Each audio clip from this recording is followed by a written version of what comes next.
My channel wouldn't be Calamity Kim without me dropping something.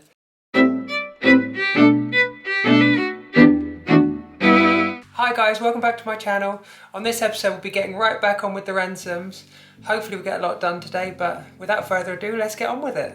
So I'm now ready to start cutting the threads on the two parts, but first we've got to set it up into the right TPI. To do so, we have to change these drive wheels. Now, this is the driver, this is the driven, that's the driver, and this is the driven. Sometimes you can have driver and then driven and driver the same one, and then driven as this one here. It's hard to make sense, but you'll see the chart on the screen now, I think. So right now this is set up to do 60 TPI. So that's a 40 driver, that's an 80 driven, that's a 20 driver, and there's 100 driven. So to set it up for 20 TPI, to do this 3/8 BSF thread, we need to set this one to 30, that one needs to be 60, and this one needs to remain 100.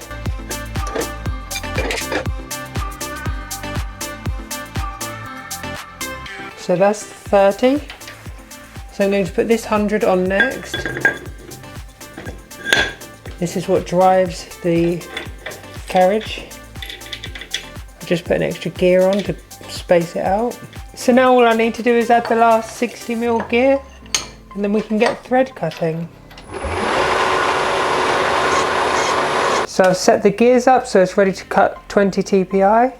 I've done a relief there so that the tip of the turning tool can go into there and I can stop it every time. So now we're ready to cut. So the way I found easiest to do this is to keep this engaged, which cuts the thread. So it turns this lead screw, which cuts the thread. So I leave this engaged and I use the jog function that I created when I did my lathe, and then we just jog it backwards and forwards like this. Gives me a lot of control to do it like that then.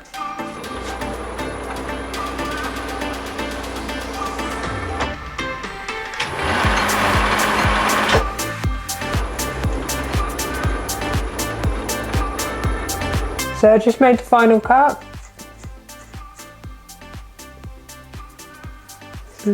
Slight bit of play, but it's exactly the same as the other thread.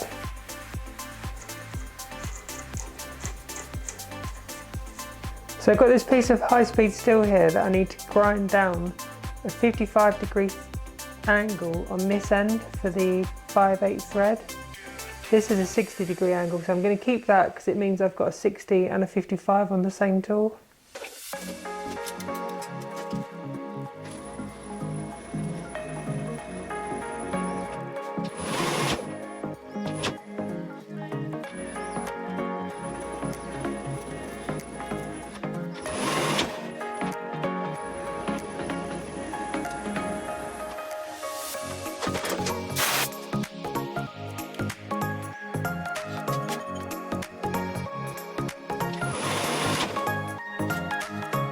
So I've just pressed these 4 bushes out of these 2 gears.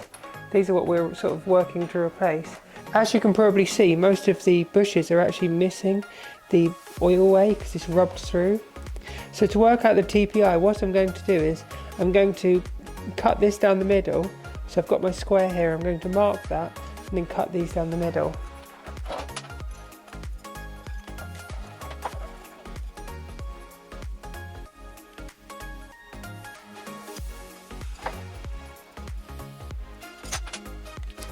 It's not exactly marked straight down the middle, but I've tried marking it so I can get the oil way in both sides. As simple as that, and it even deburred it. Now I'm not sure if you can actually see the scoring on this bush here, but it should help you sort of understand it. Amazingly as well, this is the best bush out of the 4. Where that black line is there, that's an inch from this side. I've had a rough look and it looks to be about 0.3 of a thread per inch. So I'm going to go away, I'm going to have a little play with the lathe and see if I can sort of replicate something like this.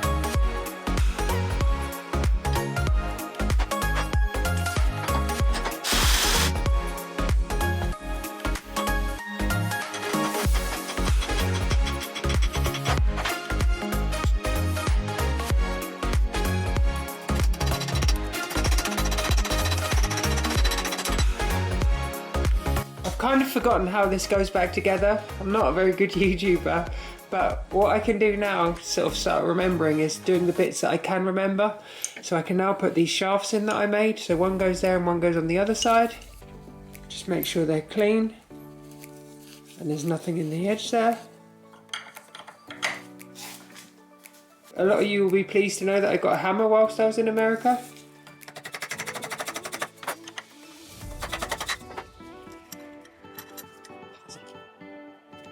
So annoyingly I couldn't turn these 4 bushes on my lathe because I couldn't get the travel speed slow enough.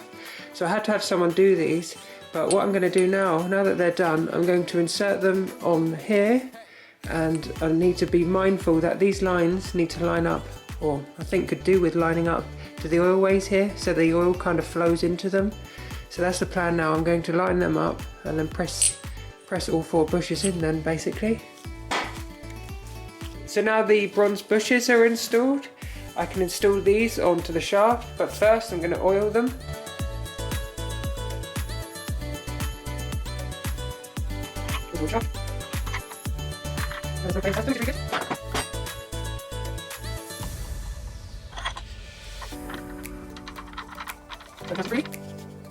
I'm going to slide on the first crown wheel now.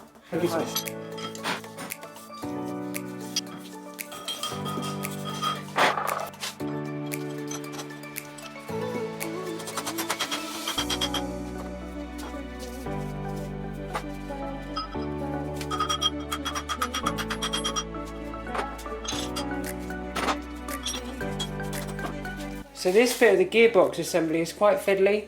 You've got to try and get this bit together, slide it all over this. In between doing that you need to get 2 keys in there and then these on the shaft as well at the same time, so it's quite difficult to sort of get it all together. So I thought this would be interesting to show. I'm not sure if you can see, but that little key has got a step in it. Now obviously there's a bit of a machining error obviously somewhere here back in the day.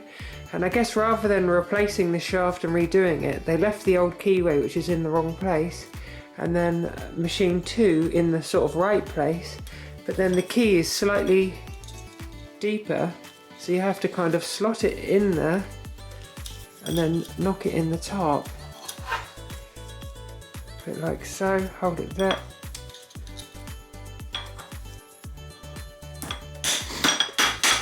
I thought looking at this before it kind of looked as though it had moved, but actually those keys are fine, and it's just the fact that they're machined in that way. So the easiest way I found to install these was to put them like this.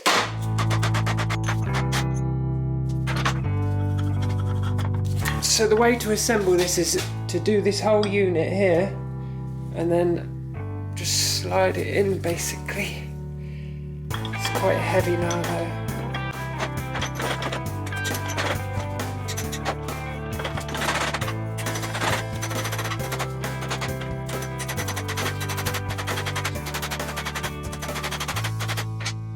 This is the majority of the gearbox back together now. It spins nice and freely, so I'm very happy with that.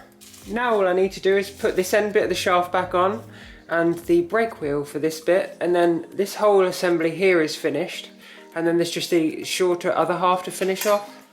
I think this bit goes on first, and the reason I say that is because there's a little bit of a line on the shaft here, the same width as this spacer, so I think it goes on like that. So next on is this little sort of bearing cover. Just gave it a quick paint.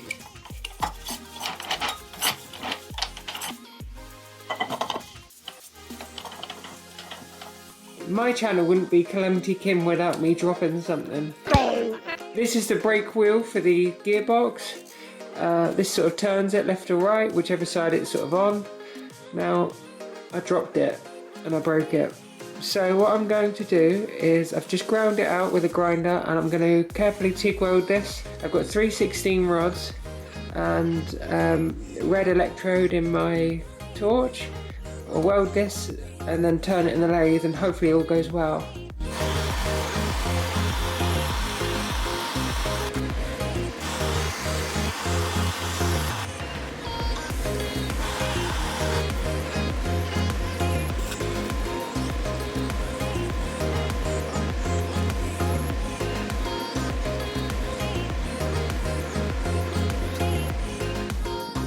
So I know it looks wobbly, but the weld wasn't quite straight, as you probably saw. It's a little bit fuzzy around the edge from porosity, but I'm going to turn this in the lathe. I don't want to do too much in case it makes it worse, so we'll turn this in the lathe and then we can refit it once I've painted it. Annoyingly, the weld didn't take on the first part of this, so I'm going to have to regrind that out and weld it.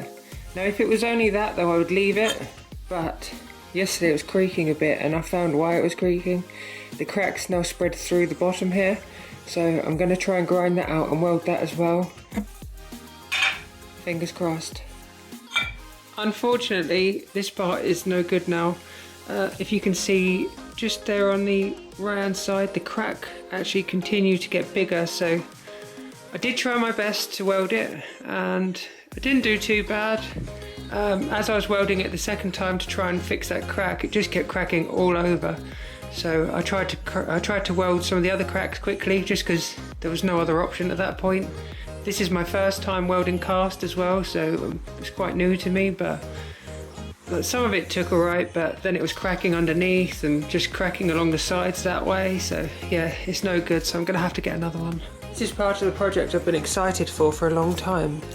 So luckily Neil Jarrett had a spare brake drum for my ransomes laying around, otherwise it would have been really stuck, but he's probably the only person that still makes parts for these. Now obviously this brake drum wasn't remade, this is an old one that is left over from a project, but yeah, thanks Neil for this. This is the final part of the gearbox to go back together.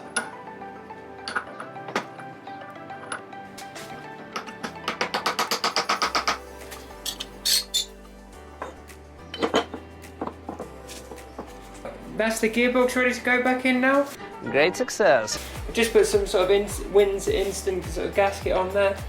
Did think about making some gaskets, and I did actually make one for one of the sides, but the surfaces aren't that great, so I think this will be better for sealing it.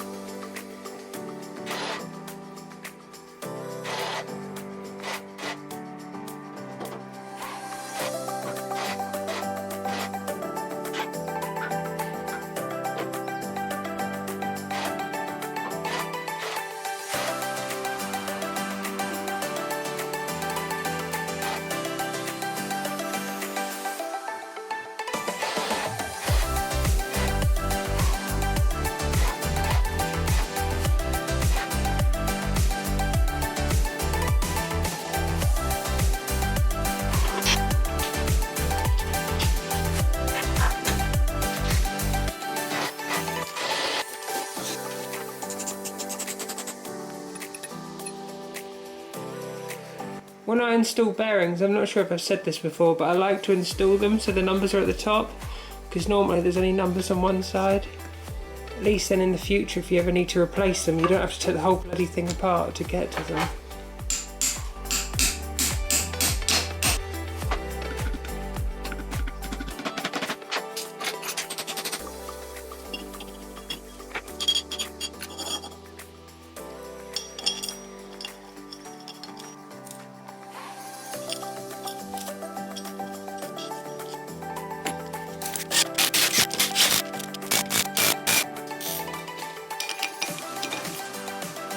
Click, click. Click, click. Click, click.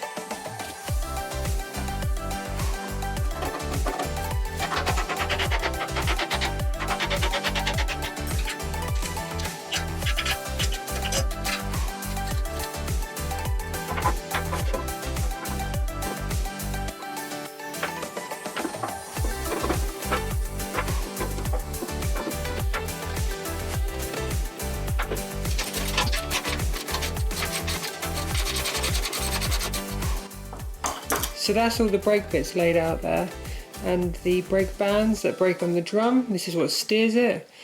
They've seen better days. The band is fine, but the braking material, which I can't remember the name of, is not very good. So what I'm going to do is drill out all of the little rivets there, and then pop that off. I'll sandblast it, paint it, and then I'll fit all the new stuff that I have. The easiest way to get these rivets out is to grind them flat with a flap disc.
So I've sealed, or put sealant all around it. I've smeared it to try and make an even coat because I don't want to do this twice. Hopefully it all seals alright. It's a bit porous, some of this around here as well, so fingers crossed that all seals okay, but let's put this on.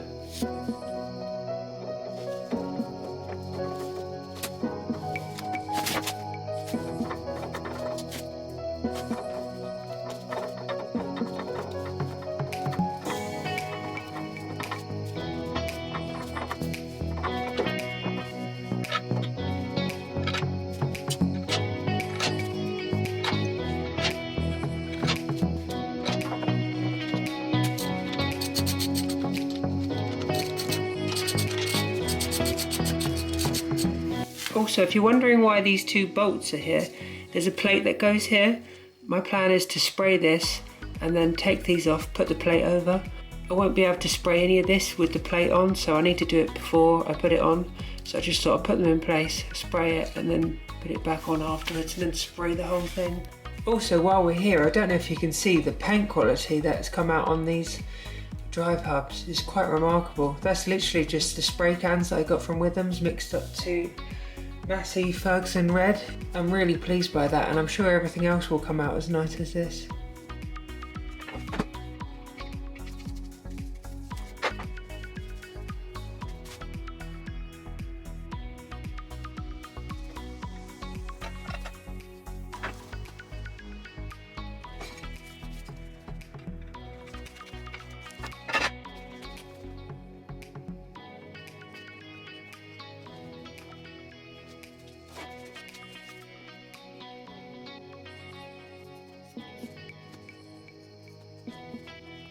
For a first time cutting cork gasket, I'm really pleased with how they came out.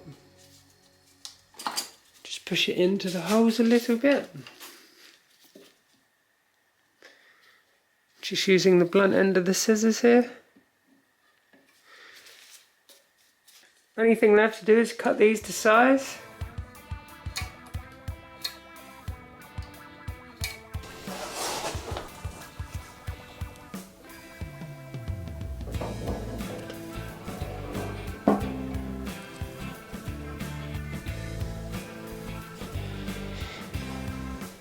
And there we have it. Gearbox cover is finally back on. Once I bolt this down, that concludes the gearbox here, but this video is getting quite long, so I'm going to call an end to it, and on the next video we'll get back on with it. If you like the video, like and subscribe and all that jazz, and we'll see you on the next one.